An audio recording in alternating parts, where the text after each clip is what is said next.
বর্তমানে একাদশ শ্রেণীতে ভর্তির জন্য অনলাইনে আবেদন চলছে। ইতিমধ্যে 10 লাখেরও বেশি শিক্ষার্থী অ্যাপ্লাই করে নিয়েছো। তো তোমরা যারা আবেদন করেছো বা কলেজ চয়েস দিয়েছো, তোমাদের এই কলেজ চয়েসের ফলাফল কবে দিবে, কিভাবে তোমরা ফলাফল চেক করবে, এর সাথে তুমি কয়টা কলেজে সুযোগ পেতে পারো, এই নিয়ে এই ভিডিওতে বিস্তারিত আলোচনা করব। তাই সম্পূর্ণ ভিডিওটি দেখবে। আর একাদশ ভর্তি সংক্রান্ত সকল আপডেট পেতে এই চ্যানেলটিকেও সাবস্ক্রাইব করে রাখবে। চলো শুরু করা যাক। শুরুতে জেনে নেওয়া যাক তোমাদের একাদশ ভর্তির আবেদন যারা করেছো এই আবেদনের ফলাফল বা কলেজ চয়েস করেছো, কলেজ চয়েসের ফলাফল কবে প্রকাশ করবে। দেখো, আগামী 23 জুন রাত 8টার দিকে তোমরা এই ফলাফল পাবে। অর্থাৎ তুমি কোনো কলেজে সিলেক্টেড হয়েছো কিনা 23 জুন রাত 8টার পরে গিয়ে জানতে পারবে। এবার চলো জেনে নেওয়া যাক যে যখন রেজাল্ট প্রকাশ করবে কলেজ চয়েসের, তোমরা কিভাবে রেজাল্ট চেক করবে। রেজাল্ট চেক করার জন্য তোমাকে স্মার্ট ভর্তি সিস্টেমের এই ওয়েবসাইটটিতে আসতে হবে যেখান থেকে তুমি আবেদন করেছো। ওয়েবসাইটে এসে লগ ইন অপশানে ক্লিক করতে হবে। এরপর তোমার এডু আইডি পাসওয়ার্ড ব্যবহার করে লগ ইন করতে হবে। লগ ইন করলে তোমার প্রোফাইলে কিছুক্ষণের মধ্যেই লগ ইন হয়ে যাবে। তারপর এই বাম সাইডে বেশ কয়েকটি অপশন দেখতে পাচ্ছ, এইখান থেকে নির্বাচন অপশনটা সিলেক্ট করতে হবে। এটাতে সিলেক্ট করলে এখানে বলা হচ্ছে যে নিচে আপনার নির্বাচন ফলাফল দেখুন। এই নিচের দিকে ফলাফল দেখানো হবে, যেহেতু এখনও ফলাফল দেয়নি যার কারণে দেখাচ্ছে না। এবং আরও কিছু ইনস্ট্রাকশন দেওয়া হয়েছে, যেমন আপনাকে অবশ্যই নির্বাচন নিশ্চিত করতে হবে। একটা কলেজে যদি তুমি সিলেক্টেড হও, ওই কলেজের নাম তুমি দেখতে পারবে এবং আর বাম সাইডে তুমি দেখতে পারবে নির্বাচন নিশ্চিত করুন একটা অপশন, তোমাদেরকে একটু পরেই দেখাচ্ছি।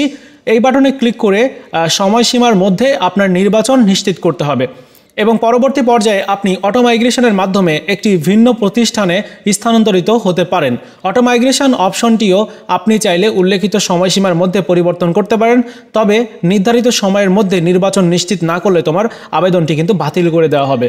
তো চলো এবার রেজাল্ট যখন দেওয়া হবে তখন তোমার কীরকম দেখাবে বা তুমি কয়টা কলেজে সিলেক্টেড হবে তখন তুমি কিন্তু জানতে পারবে। তো এখানে একটু খেয়াল করো, নির্বাচন অপশনে ক্লিক করলে তুমি এখানে প্রথম পর্যায়ের ফলাফলটি দেখতে পারবে। আগামী 23 জুন রাত 8টার দিকে প্রকাশ করবে। তো তুমি যে 5টা কলেজ বা 10টা কলেজ চয়েস করেছো তার মধ্য থেকে যে কোনো একটা কলেজে তোমাকে সিলেক্টেড করবে যদি তুমি চান্স পেয়ে থাকো। আর যদি চান্স না পাও তাহলে কোনো কলেজের তালিকায় তুমি দেখতে পারবে না। যেমন এই শিক্ষার্থীর প্রথম পর্যায়ের ফলাফলটি কিন্তু এখানে দেখা যাচ্ছে। এই শিক্ষার্থী সে কোন কলেজে সিলেক্টেড হয়েছে সেটিও কিন্তু এখানে রয়েছে। এই যে দেখতে পাচ্ছ এই কলেজে সিলেক্টেড হয়েছে। এরপর তোমার ওই কলেজের EIN নাম্বার দেওয়া থাকবে, শিফট দেওয়া থাকবে, ভার্সন, বিভাগ দেওয়া থাকবে, তোমার কোন বিভাগে তুমি অ্যাপ্লাই করেছিলে বা কোন বিভাগে তুমি সিলেক্টেড হয়েছো। এরপর পছন্দের অগ্রাধিকার দেওয়া থাকবে, মেরিট পজিশন দেওয়া থাকবে, তারপর তোমার নিশ্চয়নের শেষ তারিখটা দেওয়া থাকবে। এছাড়াও তুমি বিস্তারিত এখান থেকে দেখতে পারবে। আর অটো মাইগ্রেশন যদি করতে চাও তাহলে তুমি এখান থেকে শুধুমাত্র হ্যাঁ অপশনটা সিলেক্ট করবে। আর তুমি যে কলেজে সিলেক্টেড হয়েছো ওই কলেজে ভর্তি হওয়ার জন্য নির্বাচন নিশ্চিত করতে হবে তোমাকে। তো নির্বাচন নিশ্চিত করার জন্য এখানে ক্লিক করতে হবে। এখানে ক্লিক করলে পরবর্তী স্টেপে তোমাকে এইভাবে দেখানো হবে। তো এগুলো নিয়ে আমি পরবর্তীতে ভিডিও দিব। হ্যাঁ, তোমাদেরকে একেবারে লাইভে দেখিয়ে দিব যেদিন রেজাল্ট প্রকাশ করবে নির্বাচন কিভাবে নিশ্চিত করতে হবে, কিভাবে তোমার ফি পরিশোধ করতে হবে, নির্বাচনের একটা ফিজ রয়েছে। আশা করি তোমরা বুঝতে পারলে যে তোমার একটা কলেজে সিলেক্টেড করা হবে আর ফলাফল দেখার জন্য তোমার প্রোফাইলে লগ ইন করে নির্বাচন অপশনটি সিলেক্ট করতে হবে। তারপর তুমি তোমার ফলাফল ঠিক এভাবে দেখতে পারবে। এই যে এখানে একদম ক্লিয়ার দেখানো হয়েছে। তো এই ছিল আজকের মতো ভিডিও। দেখা হচ্ছে নতুন ভিডিওতে। ভালো থাকো সবাই, ধন্যবাদ।